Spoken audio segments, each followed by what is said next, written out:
सवाल है जनता का, विधानसभा की जनता का, मुस्तफाबाद की जनता का। पिछले 5 सालों में यहां पे विकास कार्य, कौन कौन से ऐसे विकास कार्य होने चाहिए थे जो नहीं हुए। हमें यहाँ पे दो बड़ी समस्या हमें जो आने में दिखी, एक जाम और एक टूटी सड़कें। क्या कहें कि ये जो चुनाव है, अब मुस्तफाबाद की जो जनता है वो क्या करने जा रही है। सवाल सबसे बड़ा कि जो विकास है, जो डेवलपमेंट है, आखिर वो मुस्लिम इलाके में, मुस्लिम की गलियों में वो क्यों नहीं पहुंच पाता।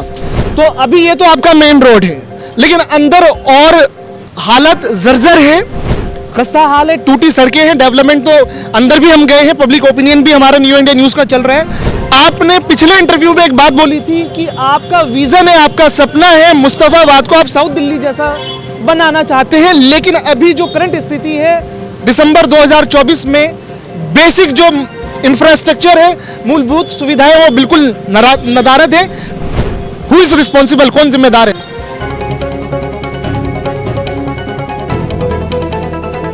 नमस्कार, मेरा नाम आजाद कबीर है, आप देख रहे हैं न्यू इंडिया न्यूज।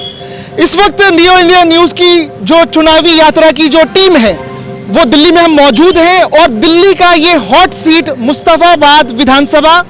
हम आपको बता दें कि दिल्ली में 70 सीटें हैं, उसमें से 6 सीटें जो ऐसी हैं वो मुस्लिम डोमिनेटेड है, मुस्लिम बहुल सीटें हैं। उसमें से एक मुस्तफाबाद है, और आप जानते हैं ओखला भी है, बल्ली मारान भी है, सिलमपुर है, बाबरपुर भी उस कैटेगरी में आता है, और भी बटिया महल भी है। लेकिन अभी हम बात कर रहे हैं मुस्तफाबाद की। अब आप ये देख लीजिए, ये सारी यहाँ पे पब्लिक है, जनता है, और हम आज आपकी मुलाकात कराने जा रहे हैं कांग्रेस के कैंडिडेट, कांग्रेस के प्रत्याशी अली मेहंदी साहब से। ये मौजूद है यहाँ पे, कल इन्हें टिकट, पहली लिस्ट में टिकट मिल गया। और यहाँ पे कांग्रेस के पूर्व के विधायक हसन साहब यहाँ पे मौजूद हैं, वालिद साहब है, फादर हैं अली मेहंदी जी के, और ये जनता है यहाँ पर मौजूद है। सवाल जवाब शुरू की जाएगी, बातचीत की जाएगी। शुरुआत करते हैं पहले, क्योंकि सीनियर हैं, उनसे बात करते हैं। हसन साहब, स्वागत है आपका न्यू इंडिया न्यूज़। बहुत बहुत धन्यवाद, और न्यू इंडिया का मैं स्वागत करता हूं कि आप हमारे इलाके में आए हैं, यहाँ घूम रहे हैं, आपका चैनल और आगे बढ़े। सवाल ये है कि टिकट तो मिल गया, और टिकट मिलना इसलिए भी टाइम से ज़रूरी होता है कि हमें जो जनता के बीच में जाना होता है, उनसे मुलाकातें करनी होती है, डोर टू डोर कैंपेन करना होता है, वो सारी चीज़ें हो गई है। और क्योंकि आप भी कांग्रेस के दिग्गज नेता रहे हैं, और जैसा कि हमारी जानकारी है, डीपीसीसी में, दिल्ली प्रदेश कांग्रेस कमेटी में वाइस प्रेसिडेंट है अली मेहंदी, आपके बेटे। ये हो गई बात।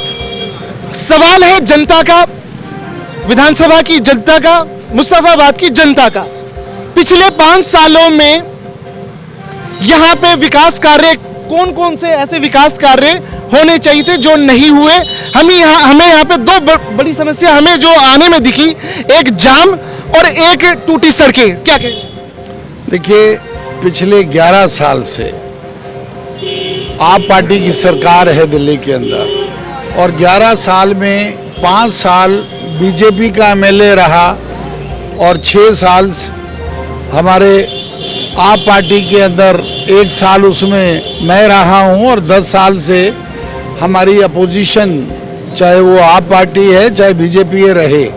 जो काम मेरे समय में हुए, कांग्रेस की सरकार थी, शीला दीक्षित जी दिल्ली की मुख्यमंत्री थी, उन्होंने 11 साल के अंदर मुस्तफाबाद के अंदर कोई काम नहीं हुआ। ये आप सब देखते आ रहे हैं। ये भी जो सड़कें बनी हुई हैं, आपको गलियां दिखाई दे रही हैं, पानी का दिखाई दे रहा है, ये सब मेरे टाइम में हुआ, और कांग्रेस का सरकार थी उस टाइम में हुआ। इन्होंने कोई काम नहीं किया। आप जाकर देखिए कि 14 साल पहले मैंने मुस्तफाबाद में एक स्कूल का पास कराया था जब हमारी सरकार थी, और इस साल वो बनना शुरू हुआ। वो भी सरकार ने नहीं बनाया, बल्कि हाई कोर्ट ने उसके ऑर्डर की। नंबर 2, मैं आपसे गुजारिश करूंगा कि थोड़े आगे जाएंगे, शिव विहार का जो चौराया है, बराबर में मंदिर है, और उसकी बराबर में मैंने एक बहुत अच्छी डिस्पेंसरी बनवाई थी, छोटा मिनी हॉस्पिटल। उसके अंदर चरस, अफीम, गांजा लोग पीते हैं, उसकी दीवारें तोड़ दी, कोई उसमें डॉक्टर नहीं है, कोई उसमें इंसान नहीं आता। तो एक बड़े अफसोस की बात है कि ये सरकार का पैसा था और ये सरकार के लिए, हमने लोगों की भलाई के लिए, उनके फायदे के लिए किया था, उसके अंदर कुछ नहीं है। मुस्तफाबाद में मैं हमेशा बोलता हूँ कि जो ईंटें मैं छोड़ कर गया वो ईंटें भी यहाँ उठा कर ले गए, यहाँ कोई डेवलपमेंट नहीं हुआ। आज पानी, इतना गंदा पानी आ रहा है, जो मैंने लाइनें बिछाई थी पानी की, उनके अंदर जंग लग गए, लेकिन उन्होंने पानी छोड़ा नहीं। यूजीआर की मैंने डिमांड की थी, मैंने बनवाया, उस यूजीआर से पानी मुस्तफाबाद में नहीं आ रहा। हमेशा इन्होंने मुस्तफाबाद को इग्नोर किया और आप पार्टी, मुझे शर्म आती है जिन लोगों ने, ख़ास तौर पे मुसलमानों ने इनको भरपूर समर्थन किया, उसके बावजूद भी इन्होंने मुस्लिम इलाकों के अंदर कोई काम नहीं किया। मैं कभी हिंदू मुसलमान की बात नहीं करता हूँ, हमको सबको साथ लेके चलना है। मेरे समय में हमने हिंदू इलाकों में, मुस्लिम इलाकों में एक एमएलए का फर्ज है कि वो सबका सरपरस्त है, वो सबका एमएलए है। हमने सब जगह पे काम कराया। शिव विहार से ये हमारे लोग खड़े हैं, ब्लॉक अध्यक्ष है जो इलेक्शन लड़े, वो लोग खड़े हैं। हमने शिव विहार में भी उतना काम किया जितना मुस्तफाबाद में किया। हमने हर जगह पे काम करके दिखाया, लेकिन 11 साल के टाइम में ना तो बीजेपी के विधायक ने, ना आप पार्टी के विधायक ने मुस्तफाबाद में कोई भी काम नहीं किया, बल्कि काम किया और पीछे चला गया। अगर 5 ये साल अगर यहाँ की आवाम ने गवा दिए तो मैं ये समझता हूँ कि जो आज से 30 साल पहले मुस्तफाबाद की हालत थी उसी पर आ जाएगा। इसको ठीक करने वाला कोई नहीं होगा। ठीक है हसन साहब, आप बने रहिएगा। अब हम आपका परिचय कराते हैं कैंडिडेट से, जो कि कांग्रेस के कैंडिडेट हैं। थोड़ा सा पीछे हो जाएंगे आप। मुस्तफाबाद से कांग्रेस के कैंडिडेट अली मेहंदी जी आपके सामने मौजूद हैं। फादर थे और पूर्व विधायक भी कांग्रेस से। सवाल ये कि ये जो चुनाव है, अब मुस्तफाबाद की जो जनता है वो क्या करने जा रही है। सवाल सबसे बड़ा कि जो विकास है, जो डेवलपमेंट है, आखिर वो मुस्लिम इलाके में, मुस्लिम की गलियों में वो क्यों नहीं पहुंच पाता। तो अभी ये तो आपका मेन रोड है, लेकिन अंदर और हालत जर्जर है, खस्ता हाल है, टूटी सड़कें हैं। डेवलपमेंट तो अंदर भी हम गए हैं, पब्लिक ओपिनियन भी हमारा न्यू इंडिया न्यूज़ का चल रहा है और हमारा टारगेट है कि हम कम से कम आपके इलाके में 20,000 लोगों से बात करेंगे। आपने पिछले इंटरव्यू में एक बात बोली थी कि आपका विजन है, आपका सपना है, मुस्तफाबाद को आप साउथ दिल्ली जैसा बनाना चाहते हैं। लेकिन अभी जो करंट स्थिति है, दिसंबर 2024 में बेसिक जो इंफ्रास्ट्रक्चर है, मूलभूत सुविधाएं, वो बिल्कुल नदारद है। हु इज रिस्पॉन्सिबल, कौन जिम्मेदार है?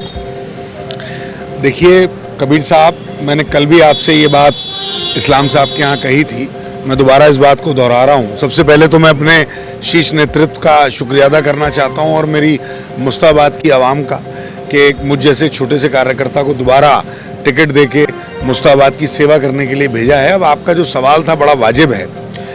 देखिए, जब जैसे अभी आपने हसन अहमद साहब से बात करी, यहाँ हसन अहमद साहब ने, कांग्रेस पार्टी ने जो काम किया था, आज उसकी रिपेयरिंग भी नहीं हो पा रही है।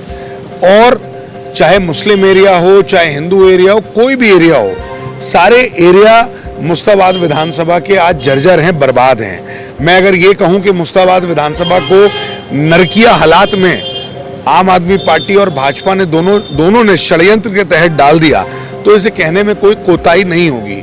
देखिए, जहाँ तक सवाल है मेरे विजन का, हसन अहमद साहब ने जो यहाँ काम किया और उनके करे हुए काम आज तक बोलते हैं। जो उन्होंने उस टाइम पर काम किए, जो सड़कें बनवाई 8-8 इंची माल डाल के, आज भी उसकी तारीफ लोग करते हैं और पूरा मुस्तफाबाद उसकी तारीफ करता है, पूरा दिल्ली करता है। लेकिन उनका विजन था, कांग्रेस पार्टी का विजन था कि यहाँ नाले हैं, उसको बांटने का हम काम करें।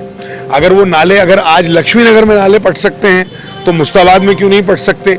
लाजपत नगर में अगर पट के वहाँ पार्क बन सकते हैं तो मुस्तफाबाद में क्यों नहीं बन सकते? आज यहाँ पे ज़रूरत है एक बहुत ही शानदार आधुनिक अस्पताल की, जो हसन अहमद साहब यहाँ लेके आए थे, मिनी अस्पताल बनाया था, वो 2 माले का अस्पताल था। हमारा ख्वाब था कि उसको आगे चल के 4 माले का बनाया जाए, उसमें वेंटिलेटर की भी सुविधा हो, उसमें आईसीयू की भी सुविधा हो और उसमें एम्बुलेंस खड़ी हो। आज आपको मैं बता दूं, अगर आप उसकी हालत देखेंगे तो वो खंडर हो चुका है। मेरे कई लोग मुस्ताबाद विधानसभा के जिनकी डेथ हो गई कोरोना में, अगर आज वो मिनी अस्पताल चल रहा होता तो शायद उन लोगों को बचाया जा सकता था। मिनी अस्पताल का कोई नाम भी है? यहाँ से कितनी दूरी पे? ये सामने, ये बिल्कुल आप जहाँ मेरा उंगली जा रही है, आपका कैमरा देख रहा होगा, वो नीला जहाँ पे वो सामने, यहाँ से अभी अंधेरा है, दिख जाता।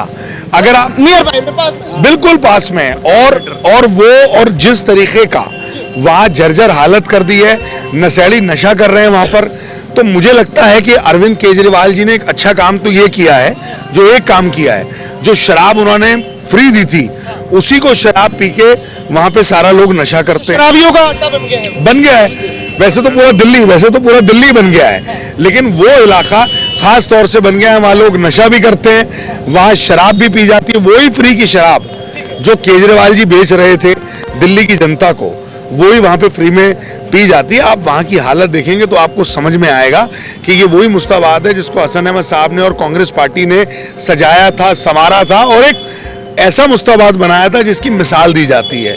मैं अभी भी आपके टीवी के माध्यम से कह रहा हूँ, हसन अहमद साहब के जो काम जो रुक गए थे 10 साल पहले, मेरी पूरी कोशिश रहेगी और मेरे मुस्ताबाद के लोगों की कोशिश रहेगी कि जो हमने कहा है कि इसको साउथ दिल्ली बनाएंगे, वो हम बना के रहेंगे। ये बात अभी आपने बात करी हेल्थ पे, स्वास्थ्य पे आपने बात करी कि मुस्तफाबाद की जो जनता है, मतदाता है, वोटर है, उनके लिए हेल्थ फैसिलिटी नदारद है।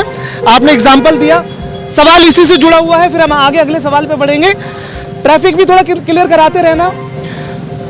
यहाँ पर मुस्तफाबाद की जनता को अगर किसी को घर में किसी को कोई भी मेडिकल फैसिलिटी की सुविधा, डिस्ट्रिक्ट हॉस्पिटल यहाँ पे नियर बाय में कहाँ जाना पड़ता है? अगर यहाँ पे बेसिक फैसिलिटी, हेल्थ फैसिलिटी नहीं मिली, जैसा कि आपने बताया उसकी हालत जर्जर है, वो बिल्कुल 200 मीटर की दूरी पे, कहाँ जाना पड़ता है नियर बाय हॉस्पिटल? देखिए, यमुना विहार में तो प्राइवेट हॉस्पिटल्स हैं, बाकी आप गवर्नमेंट की बात कर रहे हैं। हाँ, बाकी आपको जीटीबी में जाना पड़ता है और जीटीबी में पहुंचने के लिए एक बहुत बड़ी जंग है। यहाँ से आप जानते हैं, यहाँ ट्रैफिक का बुरा हाल है, एम्बुलेंस आ नहीं सकती, तो जब तक आदमी यहाँ बेसिक फैसिलिटीज कोई है नहीं कि उसको कम से कम इतना हो जाए कि उसको आईसीयू मिल जाए, कुछ मिल जाए, जब तक वो वहाँ जीटी में पहुँचता है तब तक उसकी हालत वैसी ख़राब होती है। और दिल्ली के अस्पतालों की आपको हालत पता है, दिल्ली के अस्पताल पूरी तरह एक्सपोज हो चुके हैं, बेड नहीं है, वेंटिलेटर्स नहीं है, एमआरआई की अगर मशीन नहीं है, किसी को अगर डॉक्टर लिखते हैं कि आपको एमआरआई करानी है तो 2-2 साल के बाद की डेट्स मिल रही हैं। उस सवाल पे भी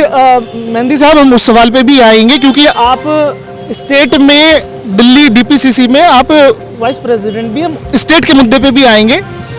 दूसरा, केजरीवाल जी के 2 मॉडल, आम आदमी पार्टी के 2 मॉडल वो दावा कहते हैं कि एक एजुकेशन पे काम किया है और एक हेल्थ पे काम किया। आपने यहाँ पे हालत बता दी है, हेल्थ की क्या हालत है, स्कूलों की यहाँ पे क्या हालत है, विधानसभा में मुस्तफाबाद में स्कूलों की क्या हालत है, उसमें क्या कहना है? शानदार बिल्डिंग है, टीचर है, देखिए, एक स्कूल हसन अहमद साहब के टाइम में गड्ढे वाला कहा जाता था, वो आप लोगों ने बनाया था? वो बना एक टेंट वाला स्कूल जिसको कहा जाता था, जिसमें कैबिन्स लगवाए, हसन अहमद साहब ने लगवाए। 800 गज की वहाँ पे एक जगह थी जिसको एजुकेशन डिपार्टमेंट से रहते हुए, तब हमारे मिनिस्टर थे और शीला दीक्षित जी की सरकार में उसको हम उस स्कूल के अंदर लेके आए, सम्मिलित कराया और एक प्लान बनाया कि बहुत ही आधुनिक और शानदार स्कूल बनाएंगे। अब मैं आपको बता दूं, बड़ा इंपॉर्टेंट है, जहां पर आज वो स्कूल बन रहा है, उस जगह पर 10 साल हो गए आम आदमी पार्टी की सरकार को। 5 साल नदारद रहा, 2 साल नदारद रहा। हमारे यहाँ पे ब्लॉक अध्यक्ष भी खड़े हुए हैं, पार्षद भी खड़े हो, पार्षद प्रत्याशी भी हैं। हम लोगों ने एक एजिटेशन किया जब पंजाब का चुनाव हो रहा था, उसी स्कूल में हम लोग गए, सारे लोग गए हम लोग, और वहां जाके हमने एक्सपोज किया अरविंद केजरीवाल के फर्जी एजुकेशन मॉडल को, और हमने उस पर बड़ा हंगामा किया। मेरे साथी मेरे साथ अरविंद केजरीवाल जी के घर गए, हमें नहीं मिलने दिया, लेकिन हमने चिट्ठी दी कि अगर मेरे इलाके के अंदर आपने जल्द से जल्द स्कूल शुरू नहीं किया तो हम आंदोलन पे बैठेंगे। फिर हमारे कुछ वकील भाई जिन्होंने हाई कोर्ट के अंदर रिट पिटीशन फाइल करी, उस रिट पिटीशन फाइल करने से हाई कोर्ट ने जज साहब ने मैं आपको बता दूं कैटेगोरिकली दिल्ली सरकार को और एजुकेशन मिनिस्टर को लताड़ा और ये कहा कि आप यहां पर स्कूल नहीं बना रहे हैं, बेसिक एमिनिटीज अवेलेबल नहीं है, और ऑर्डर किया हाई कोर्ट ने कि यहां पे जल्द से जल्द स्कूल बनना चाहिए। लेकिन उसके बाद भी आज भी वो स्कूल बनके 3 साल हो गए, तैयार नहीं है और वो घोटाला है। घोटाला देखिए हेल्थ और एजुकेशन दोनों मॉडल्स को हमने एक्सपोज किया है।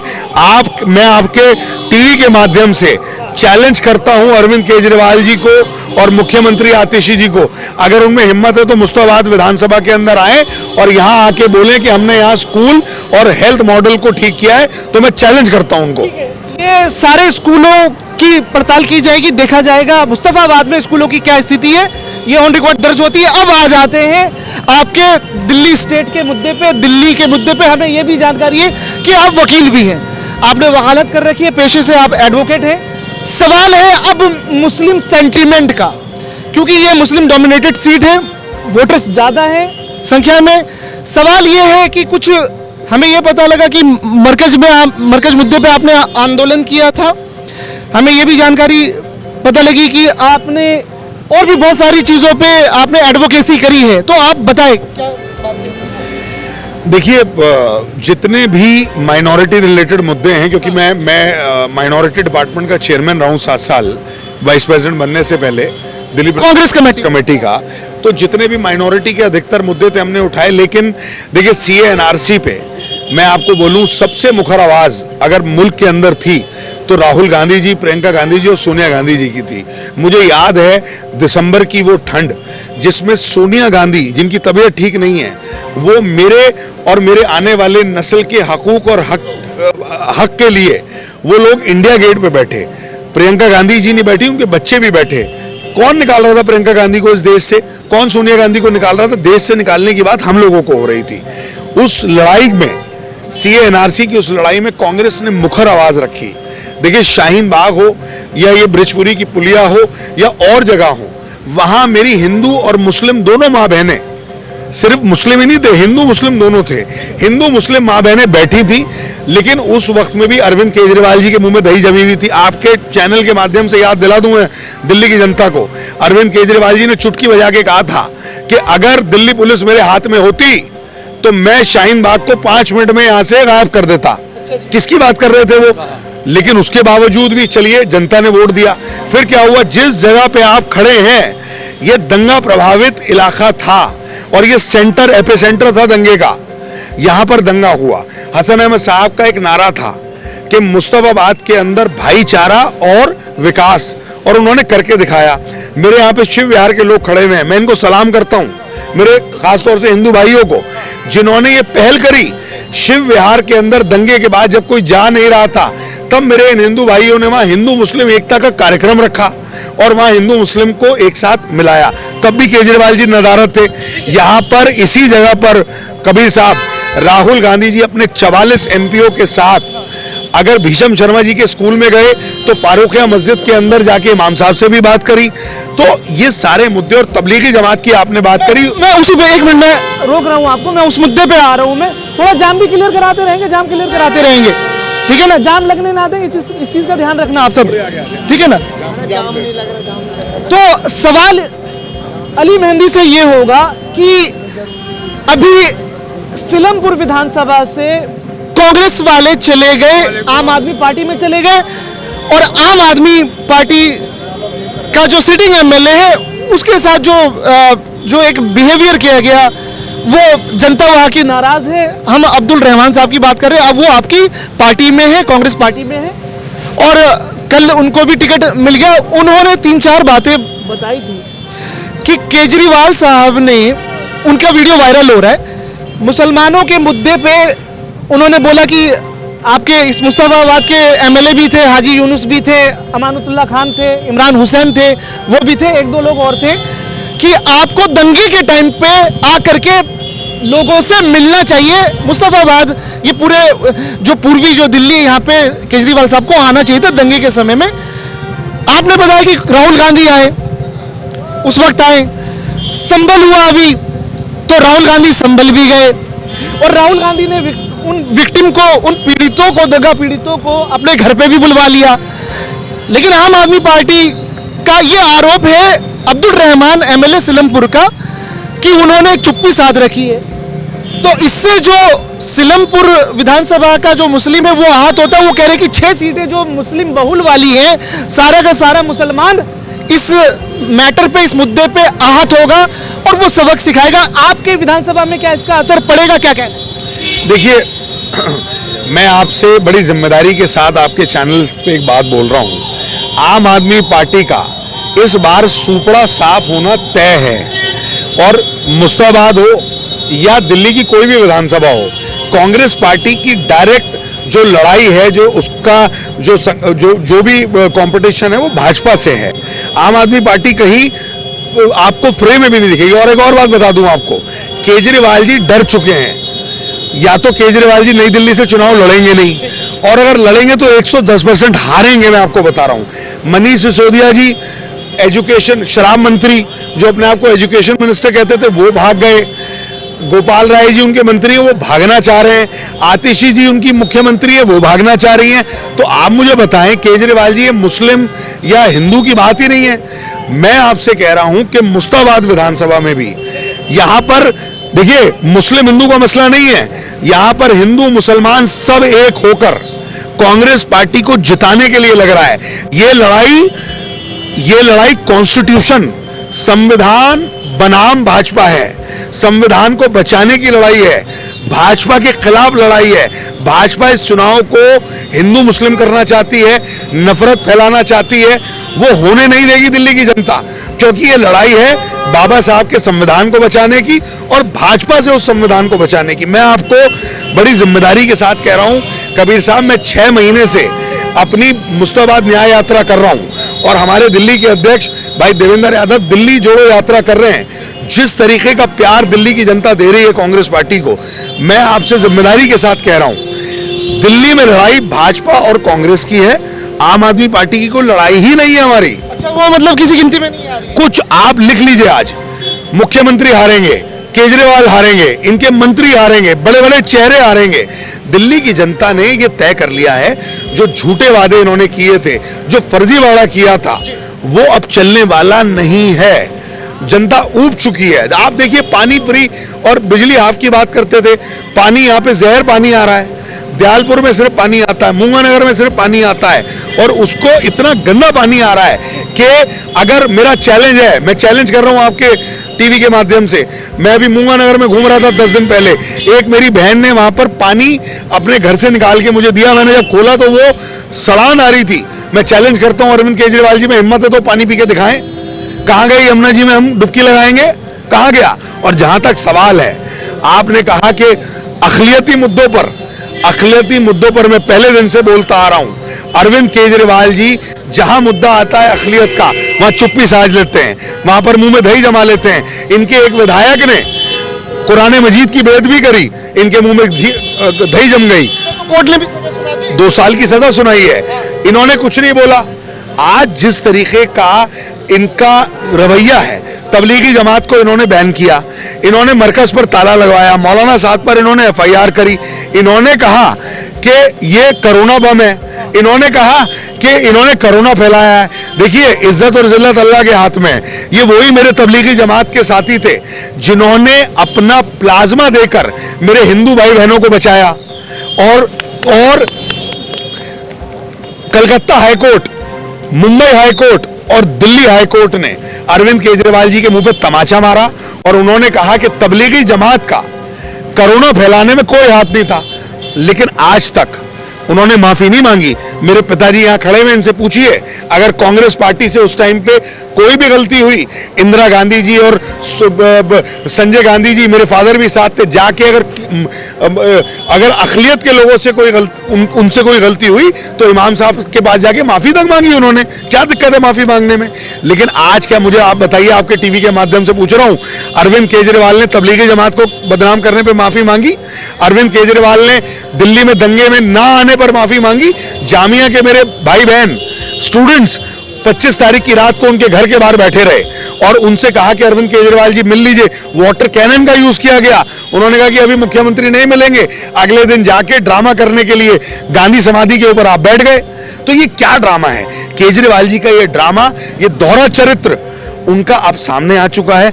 उनका जो आरएसएस का, देखिए उन्होंने तो कहा भी है, अभी उन्होंने विधानसभा के अंदर बोला उन्हें मोदी जी से प्रॉब्लम है। उन्होंने कहा कि आरएसएस के हमारे कुछ लोग हमसे मिलते हैं। तो हम तो ये कह ही रहे हैं कि आरएसएस के लोग केजरीवाल जी से मिलते हैं। देखिए ये एक नरेंद्र मोदी की लड़ाई नहीं है। राहुल गांधी क्या कह रहे हैं? राहुल गांधी कह रहे हैं आरएसएस को बैन करो। क्यों कह रहे हैं वो? क्योंकि एक नरेंद्र मोदी जाएंगे तो दूसरे नरेंद्र मोदी आ जाएंगे। आरएसएस नरेंद्र मोदी टाइप लोगों को निकालने की, नफरत निकालने की एक फैक्ट्री है। एक आदमी है पूरे देश के अंदर जिसका नाम राहुल गांधी है। मैं सलाम करता हूं अपने नेता को, गर्व है मुझे कि मेरा नेता राहुल गांधी है, कि जो पार्लियामेंट के अंदर, सड़क के अंदर आरएसएस को बैन करने की बात करते हैं। यही बात इंदिरा गांधी जी ने कही थी और आज वो मेरा नेता राहुल गांधी कह रहा है। बोलिए केजरीवाल जी को कि वो आरएसएस को बैन करने की बात कहें। वो तो कह रहे हैं आरएसएस में मेरे लोग हैं। उन्होंने तो कहा था कि मेरे पिताजी जनसंघ से हैं, हम तो जनसंघ का परिवार है, ये उन्होंने बोला था केजरीवाल जी ने। तो आज कहीं ना कहीं केजरीवाल जी का जो मुखौटा था वो जनता के सामने आ गया। और मैं आपसे पुनः दोबारा बोल रहा हूं, दिल्ली के अंदर लड़ाई कांग्रेस बनाम भाजपा है और मुस्ताबाद के अंदर लड़ाई भाजपा बनाम कांग्रेस पार्टी है। और हम संविधान की लड़ाई लड़ रहे हैं, भाजपा नफरत की बात करती है। हम प्यार की बात करते हैं, भाजपा नफरत की बात करती है। हम मोहब्बत की दुकान को खोलने की बात करते हैं, भाजपा नफरत का मॉल खोलती है। तो लेकिन दिल्ली की जनता इतनी बहुत सतर्क है। दिल्ली की जनता चाहती है, जो देश गंगा जमनी तहजीब पे चला है, जो देश जमहूरियत का देश है, ये जमहूरियत को बचाने की लड़ाई है, ये हमारे कॉन्स्टिट्यूशन को बचाने की लड़ाई है। मुझे लगता है दिल्ली की जनता दोबारा शीला दीक्षित जी के करे हुए कामों को, कांग्रेस के कामों को याद कर रही है। आज मैं जिस गली में जाता हूं लोग कहते हैं हमें हसन अहमद साहब की याद आती है। हसन अहमद साहब ने ये सड़क बनाई, उन्होंने ये किया, उन्होंने वो, सब बात कर रहे हैं इस बात की। तो जनता अब जागरूक हो चुकी है, उसे बेवकूफ नहीं बनाया जा सकता। एक तरफा जनता का मैंडेट मुस्तफाबाद में आएगा, भाजपा हारेगी, कॉन्स्टिट्यूशन जीतेगा और कांग्रेस पार्टी मुस्ताबाद से जीतेगी। आप तो आम आदमी पार्टी का तो कोई नाम ही नहीं ले रहे हो, उसमें कोई गिनती में नहीं गिन रहे आप। मैं कह रहा हूं, मैंने आपसे कहा ना, आम आदमी पार्टी इसलिए नहीं मैं कहना कि आम आदमी पार्टी से हमारी फाइट ही नहीं है।